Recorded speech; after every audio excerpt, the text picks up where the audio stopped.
workout is mainly centered around deadlifts because I'm still trying to progress and prep for the meet. For the accessories, where it's usually just focused on bodybuilding, I've started to incorporate more cardio and athletic-based movements to get ready for my role in the JK Films movie that we're working on.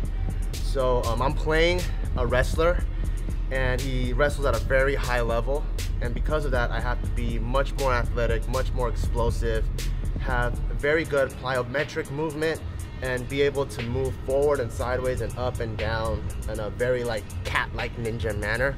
Because if you look at any of the wrestlers that are pretty much 200 pounds and below, like the good ones like Josh Koscheck, GSP, all those guys, when they shoot in, man, they're like they hit you hard with that single or double and they're going right past your hips. And so I have to get my body ready to be able to make my character believable on camera. Psychologically, I'm one of those guys where if I have a goal, I'm way more motivated to get the work done.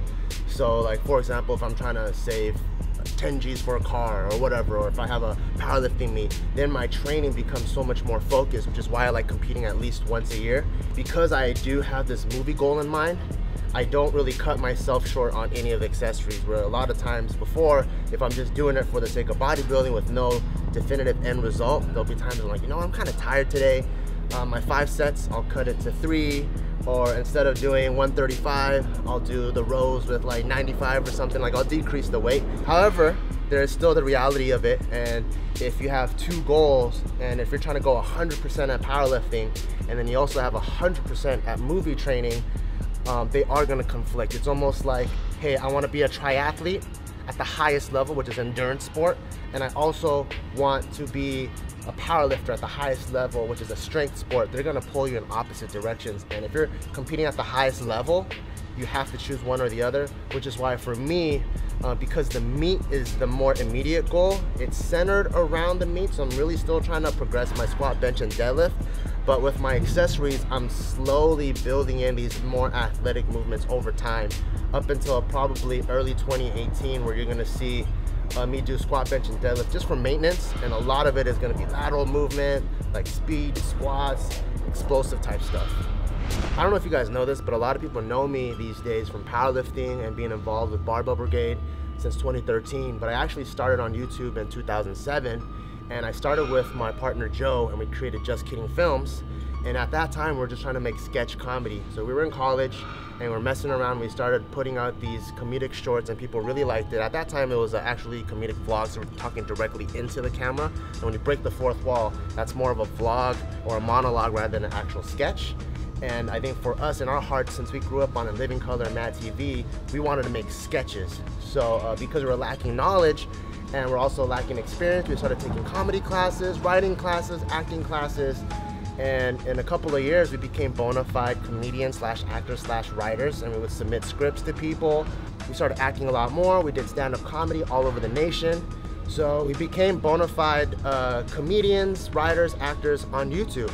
We took a break from that because I think just the ecosystem of YouTube at that time, it wasn't really favoring sketches. People were really getting into vlogs, talk shows, discussions, like kind of Philip DeFranco type stuff, where there's topical issues and people get to voice their opinions.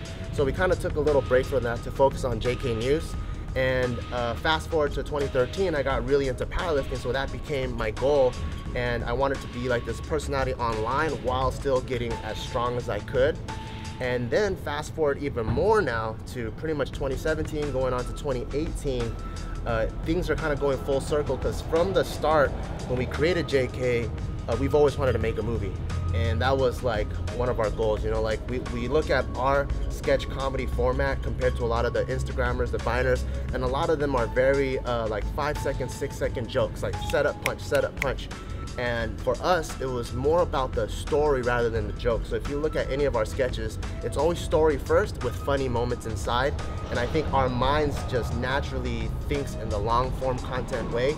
So now that we're really focusing on the movie, it's really cool that all these little side tangents and departures I took, they weren't wasted. You know, I didn't get stronger for no reason. Now I'm getting stronger because it's gonna directly benefit my character. My character should be a pretty like jacked and lean 180-pound guy, which is exactly what I am trying to be right now. So now everything's coming full circle. starting from the 2007 comedic actor writer that I was, and now with all the strength and athleticism that I've developed, we're coming together for 2017, 2018 to produce this JK movie.